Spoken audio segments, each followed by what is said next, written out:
Hello दोस्तों, नमस्ते, प्रणाम। मैं आप सबकी ललिता मिश्रा अपने यूट्यूब चैनल ललिता देहाती गीत में आप सबका स्वागत करती हूँ। तो आप लोग कैसे हैं? उम्मीद करती हूँ बहुत अच्छे होंगे।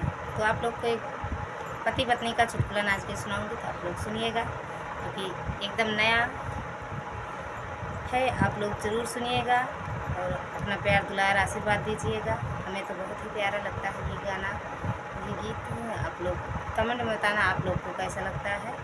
जय माता दी।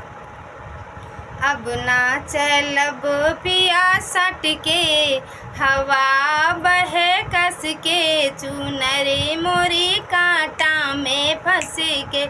अब ना चलब पिया सट के, हवा बहे कस के, चुनरे मोरी कांटा में फंस के। अब ना चलब पिया सट के, हवा बहे कस के, चुनरे मोरी कांटा में फंस गए। सोने की थाली में जेवना परोसे, सोने की थाली में जेवना परोसे। अब ना जेवब पिया सट के, हवा बहे कस के, चुनरे मोरी कांटा में फंस गए। अब ना जेवब पिया सट के, हवा बहे कस के, चुनरे मोरी कांटा में फंस गए। अब ना चलब पिया सट के, हवा बहे कस के, चुनरे मोरी कांटा में फंस गए।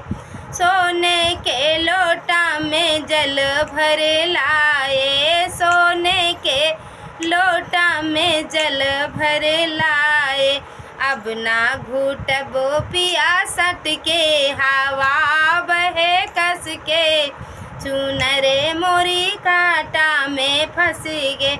अब ना घूटब पिया सट के, हवा बहे कस के, चुनरे मोरी कांटा में फंस गए। अब ना चलब पिया सट के, हवा बहे कस के, चुनरे मोरी कांटा में फंस गए।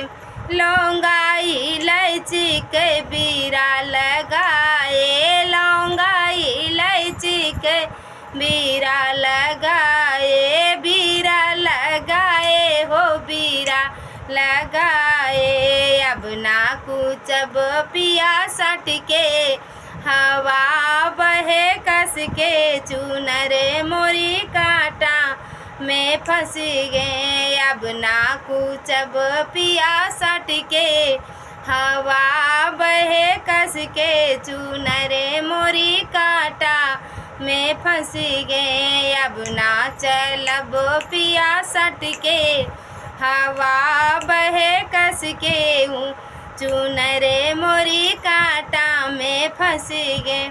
बेला चमेली के सजिया लगाए, बेला चमेली के सजिया लगाए, सजिया लगाए हो सजिया लगाए। अब ना सोब